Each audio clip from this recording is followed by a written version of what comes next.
கியூபாவுடைய ஒரு இன்ஸ்பைரிங் இது என்றால் எல்லா நாடுகளை விடையும் எனக்கு தெரிஞ்சு இன்றைக்கு ஏகாதிபத்தியத்தை தைரியமாக புத்திசாலித்தனமாக எதிர்க்கக்கூடிய ஒரு நாடு சோஷியலிஸ்ட் கியூபா.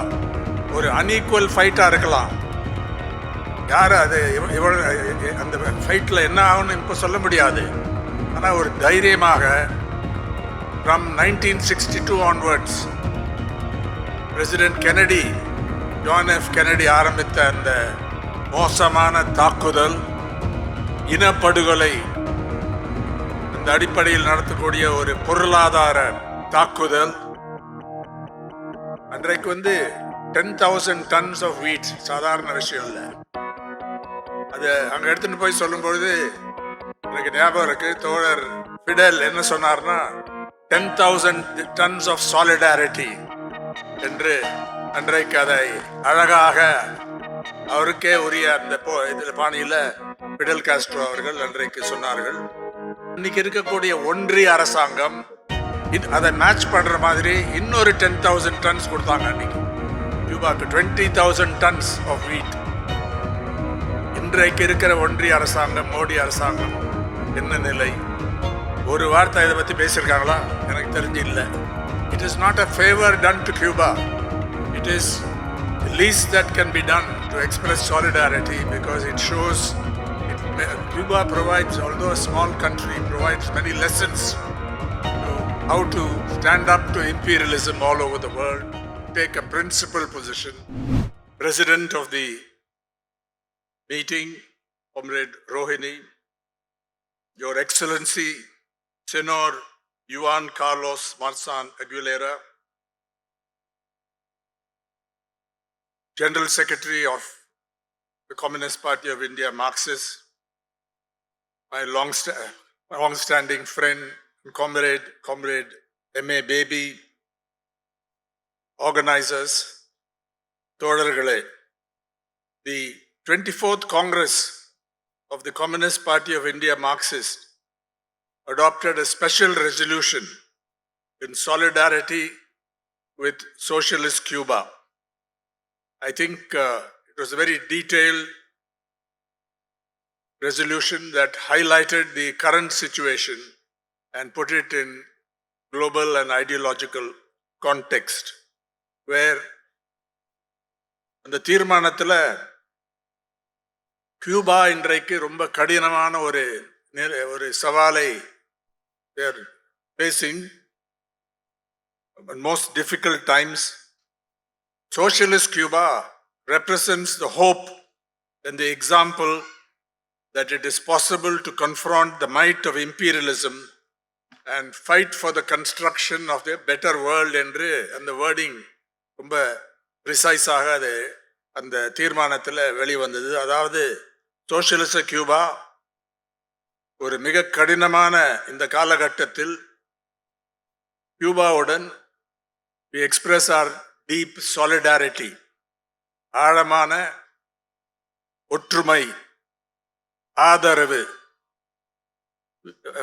அதை தெரிவித்து அந்த தீர்மானம் கியூபாவுடைய ஒரு இன்ஸ்பைரிங் இது என்றால் எல்லா நாடுகளை விடையும் எனக்கு தெரிஞ்சு இன்றைக்கு ஏகாதிபத்தியத்தை தைரியமாக புத்திசாலித்தனமாக எதிர்க்கக்கூடிய ஒரு நாடு சோஷியலிஸ்ட் கியூபா. ஒரு அன்ஈக்குவல் ஃபைட்டாக இருக்கலாம், யார் அது அந்த ஃபைட்டில் என்ன ஆகும்னு இப்போ சொல்ல முடியாது. ஆனால் ஒரு தைரியமாக from 1962 onwards president Kennedy, John F Kennedy ஆரம்பித்த அந்த மோசமான தாக்குதல், இனப்படுகொலை, அந்த அடிப்படையில் நடத்தக்கூடிய ஒரு பொருளாதார தாக்குதல். ஃபிடல் காஸ்ட்ரோ என்றால் உலகத்திலே எல்லாருக்கும் தெரியும், ஒரு கிரேட், அதாவது இப்போ அவருக்கு ஒரு 100 ஆண்டு ஆக போகிறது. இன்னைக்கு 99th பர்த்டே, ஆகஸ்ட் 13th 1926 ஆண்டு பிறந்தார். அவருடைய வாழ்க்கையை பற்றி சுருக்கமாக நம்ம அம்பாசடர் தெரிவாக சொன்னார், என்னென்ன ஹைலைட் பண்ணோன்னு சொல்லி. அவர் ஒரு ஸ்பானிஷ் ஸ்பெயின்லேருந்து வந்த ஃபாதர். அவர் வந்து ஃபாதருக்கு வந்து நல்ல வசதியான குடும்பம் தான். இருந்தாலும் அவர் வந்து ஒரு அந்த புரட்சிகரமான அந்த கொள்கையில் முதல்ல ஈர்க்கப்பட்டு லேட்டர் ஆன் மார்க்சிஸ்ட் ஐடியாஸை அதை பற்றி எழுதியிருக்காரு. அது முதல்ல வந்து அமெரிக்கா வந்து கையில் வச்சுக்கலான்னு வந்து பார்த்துருப்பாங்க 59 புரட்சிக்கு பிறகு. ஆனால் சோஷியலிச நாடு என்று அந்த அனௌன்ஸ்மெண்ட்டுக்கு பிறகு, அந்த மாறுதலுக்கு பிறகு அமெரிக்கா கியூபாவை எப்படியாவது நசுக்க வேண்டும், மக்களை வந்து பயமுறுத்தி பயங்கரவாத முறைகளை கையாண்டார்கள். அதாவது சொன்னாங்க முதல்ல கிட்டத்தட்ட 700 அட்டெம்ப்ட்ஸ் படுகொலை செய்யறதுக்கு தோழர் ஃபிடல் காஸ்ட்ரோ மட்டும் செய்தாங்க. சிஐஏ சொன்னது என்னென்றால் 8 முயற்சிகளை பற்றி அவங்க ஒத்துக்கிட்டாங்க.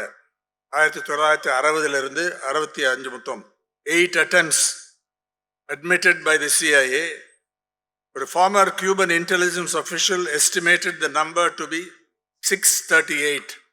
ஒரு டாக்குமெண்ட்ரி கூட வந்திருக்கு, 638 ways to kill Castro என்ற அந்த டாக்குமெண்ட். அந்த அளவுக்கு அமெரிக்க ஏகாதிபத்தியம் கியூபா மேல போர் தொடர்ந்து. அதாவது எம்பார்கோ என்ற வார்த்தை சொல்லுவாங்க, பல பத்திரிகைகளை எம்பார்கோ தான் வரும். எம்பார்கோ என்றால் அது ரொம்ப வீக்கான ஒரு இது. பிளாக்கேட் என்பதுதான் சரியான அதை டிஸ்கிரைப் பண்ணக்கூடிய வார்த்தை. பிளாக்கேட் என்றால் எல்லா தடை எல்லா ஆல்வேஸ் ஒரு தடை செய்யக்கூடிய ஒரு போர் மாதிரி. ஒரு போர் வந்து எல்லாத்தையும் தடை செய்யக்கூடிய அந்த போக்கு தான். அதனால இன்றைக்கு கியூபா மேல நடத்தக்கூடிய இந்த மோசமான இந்த இதை எதிர்க்க வேண்டும். தமிழ்நாடு முதலமைச்சர் மாண்புமிகு மு.க. ஸ்டாலின் அவர்கள் வந்து தெளிவாக இன்றைக்கு பேசியிருக்காங்க. அன்றைக்கும் கலைஞர் இருக்கும்போது தெளிவாக பேசியிருக்காரு, கவிதை கூட படித்தாங்க. நான் 2 முறை கியூபாவுக்கு போயிருக்கேன். முதல் முறை வந்து தோழர் பேபி தலைமையில் தோழர் ஹர்கிஷன் சிங் சுர்ஜித் பொதுச் செயலாளர் இருக்கும்போது அவர் எடுத்த சிறந்த முயற்சி. அன்னைக்கு வந்து 10,000 tons of wheat.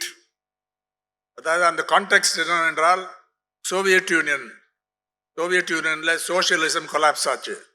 Soviet union breakup ஆயிடுது. அது ஒரு பெரிய கேட்டாஸ்ட்ரஃபி. அந்த நிலையில கியூபாவை கியூபா தங்களை பாதுகாக்க முடியுமா, என்ன சாலிடாரிட்டி தேவை என்றதுல அன்னைக்கு ஹர்கிஷன் சிங் சுர்ஜித் தலைமையில் ஆனால் பல அரசியல் தலைவர்கள் கலந்து கொண்டாங்க.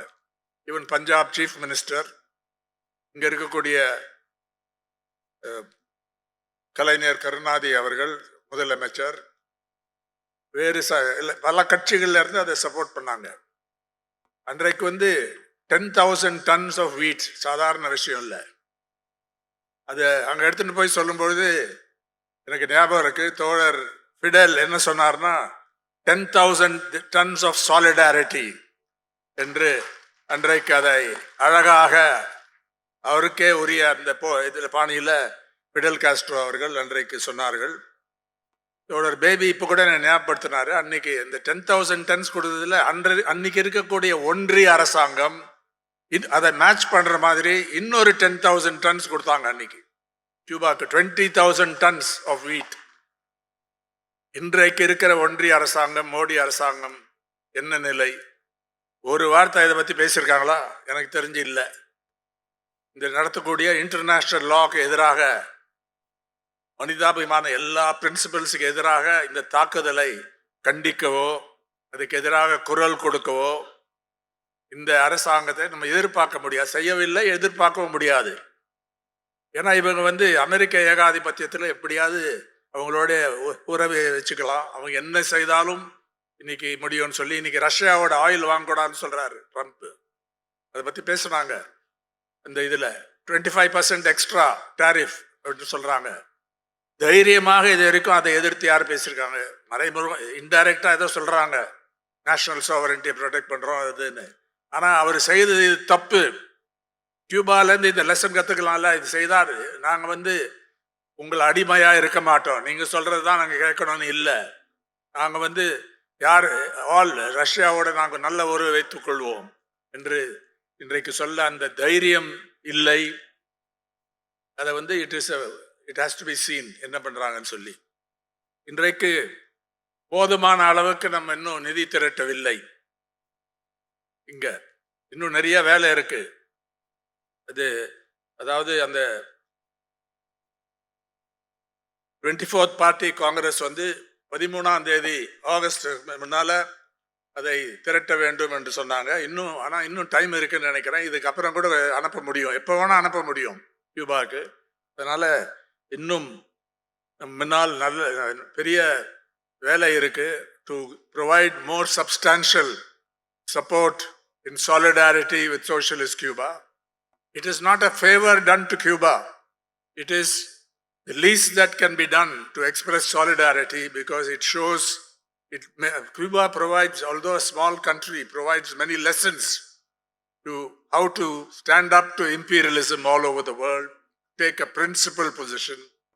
And today we are in a situation where we are going to celebrate the centenary of Fidel's birth.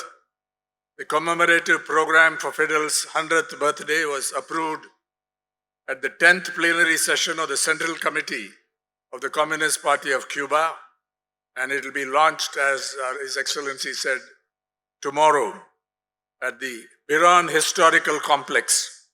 And they have a whole very rich schedule for the whole centenary, where the focus will be on youth, how to motivate youth, how to instill the values of the Cuban Revolution to the youth in the process of celebrating Fidel's birth centenary. So in that will be a happy occasion despite all the difficulties. And I thank the organizers for this initiative, and particularly the CPIM General Secretary, Comrade M.A. Baby, who at that time was the convener and continues to be the main driving force behind the Solidarity with Cuba movement in India. The CPI also has contributed very well over the years, and all progressive forces and all anti-imperialist forces should be brought together in a principled and systematic way to do this job. It's an important task before us, so thank you.